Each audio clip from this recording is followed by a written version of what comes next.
This is Thursday Thoughts for July the 23rd, 2026, here on Following Him, the Disciple Life. A Christian has no business being black-pilled.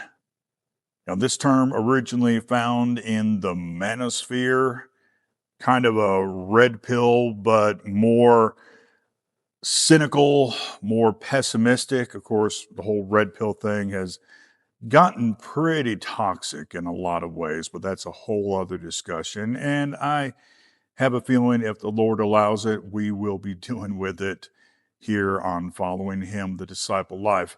But this black pill thing, originally something used to talk about dating, that you've been black pilled on dating or black pilled on women. But now it's, people have been black pilled on economics, black pilled on politics, on a particular political party, on this, on that.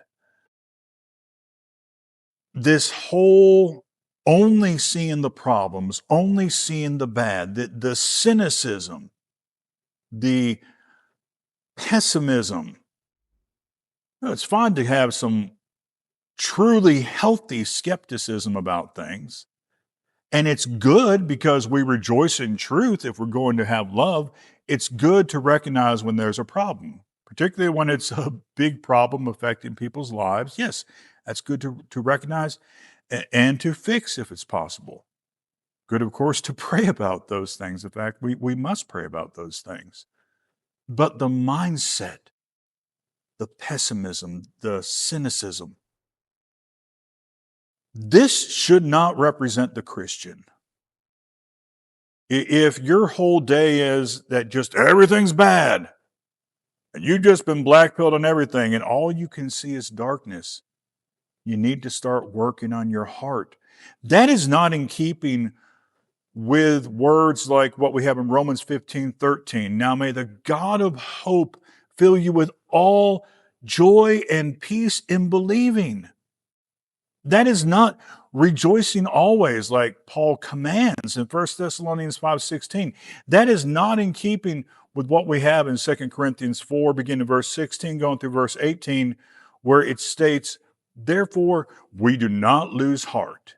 Even though our outward man is perishing, yet the inward man is being renewed day by day, for our light affliction, which is but for a moment, is working for us a far more exceeding and eternal weight of glory, while we do not look at the things which are seen, but at the things which are not seen. For the things which are seen are temporary, but the things which are not seen are eternal.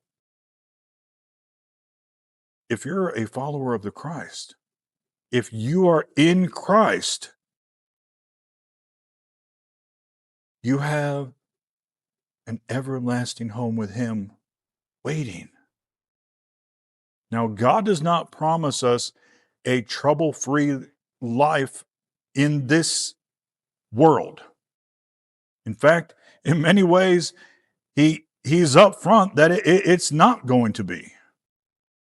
But our mindset and our heart set, we choose that. So quit getting bogged down with the things here and quit letting people, the various influencers, the folks on TikTok, the folks on the news that want to focus on the bad, quit letting them dim the light. If it bleeds, it leads. Understand that when you read these things and hear these things and see these things.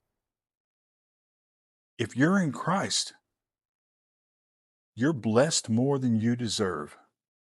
And you have no business being black-pilled. You have a good rest of the day, and shalom.